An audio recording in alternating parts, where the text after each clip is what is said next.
اللہ تعالیٰ نے فرمایا وَإِذْ قَالَ إِبْرَاهِيمُ رَبِّ أَرِنِي كَيْفَ تُحْيِي الْمَوْتَىٰ، کہ یاد کرو جب ابراہیم نے اپنے رب سے کہا کہ اے پروردگار عالم تو مردوں کو کیسے زندہ کر دے گا، کیف تحیی الموتیٰ،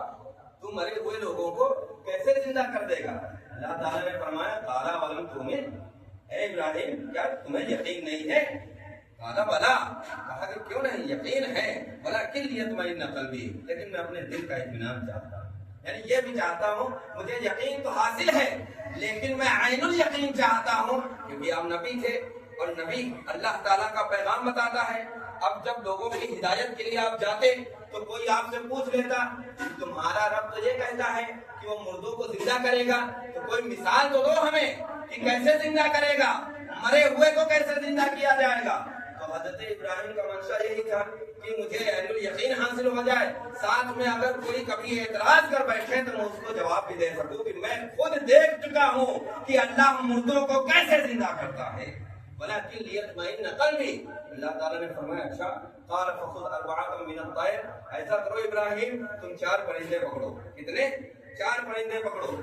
مفسرین کرام نے لکھا ہے کہ وہ 4 پرندے، ایک مور تھا، ایک کوا تھا، ایک مرغ تھا اور ایک کبوتر تھا، اور ایک روایت کے مطابق گدھ تھا، یعنی کبوتر اور گدھ میں اختلاف ہو گیا لیکن کبوتر اب راجح قول ہے، ٹھیک ہے۔ مور، کوا، کبوتر، مرغ، 4 پرندے، اللہ تعالیٰ نے فرمایا کہ ان کو پکڑ لو اور ان کو اپنے ساتھ مانوس کر لو، یعنی جس طرح چارہ وغیرہ کھلاتے ہیں کہ وہ آپ سے مانوس ہو گیا زیادہ۔ فَصُرْهُنَّ إِلَيْكَ ثُمَّ اجْعَلْ عَلَىٰ كُلِّ جَبَلٍ مِّنْهُنَّ جُزْءًا، پھر ان کو اپنے ساتھ مانوس کرنے کے بعد ان کو ایسا کرو ذبح کرو، اور ذبح کرنے کے بعد میں ان کا قیمہ آپس میں کوٹ کے ایک دوسرے کے ساتھ ملا دو۔ 4 پرندوں کا قیمہ کوٹو اور کوٹنے کے بعد میں آپس میں ایک دوسرے کے ساتھ ملا دو، اور پھر اس ملے ہوئے قیمے میں سے ایک پہاڑ پر 4 پہاڑ پر جا کر 4 جگہ اس کو رکھ دو، ہر پہاڑ پر الگ الگ دور دور رکھنا، خوب دور، ایک حصہ اس پہاڑ پر، ایک اس پہاڑ پر، ایک اس پہاڑ پر، ایک اس پہاڑ پر، 4 ملے ہوئے قیمے 4 پہاڑ پر رکھ دو جا کر۔ ثم اجعل على كل جبل منهن جزءا ثم ادعهن يأتينك سایا، پھر تم انہیں بلاؤ اپنی طرف، يأتينك سایا، تو وہ تمہاری طرف دوڑتے ہوئے چلے آئیں گے، تمہاری طرف دوڑتے ہوئے چلے آئیں گے۔ یہاں پر ایک نقطہ قابل توجہ ہے، اللہ تعالیٰ مردوں کو زندہ کرے گا نا، تو جب آیت کریمہ اسی حساب سے چل رہی تھی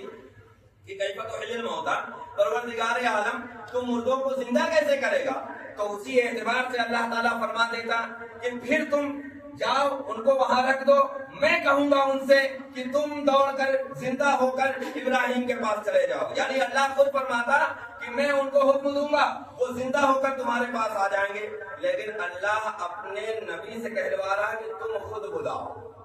یہ توجہ طلب بات ہے، زندہ تو اللہ ہی کرے گا لیکن کہہ رہا ہے کہ تم بلاؤ، ثم ادعوهن، ان سب کو تم بلاؤ۔ پتہ کیا چلا کہ اللہ تعالیٰ نے اپنے محبوب بندوں کو اختیار دے رکھا ہے کہ اس کے حکم سے وہ مردوں میں جان ڈال دیا کرتے ہیں۔ یہ لوگ جو اعتراض کرتے ہیں کہ کسی چیز کے مالک نہیں، اگر اسی آیت کو پڑھ لیتے سمجھ لیتے تو وہ کبھی نبی کی بارگاہ میں گستاخی نہ کرتے اور کسی ولی کی بارگاہ میں گستاخی نہ کرتے کہ مردوں میں جان ڈالتا تو اللہ ہی ہے اور قرآن بھی بتا رہا ہے، لیکن جب اللہ حکم دے رہا ہے کہہ رہا ہے ابراہیم تم بلاؤ گے وہ دوڑ کر تمہاری طرف آ جائیں گے، جان تو ہم ہی ڈالیں گے لیکن تمہارا حکم پائیں گے دوڑ کر چلے آئیں گے۔ گویا کہ اللہ بتلانا یہ چاہ رہا تھا کہ سنو، جب ابراہیم میرا بندہ ہے اس کے بلانے پر یہ مردہ چلے آ رہے ہیں، تو جب میدان محشر وقع ہوگا تو اللہ کے حکم سے سارے دوڑتے ہوئے وہاں پہنچ جائیں گے،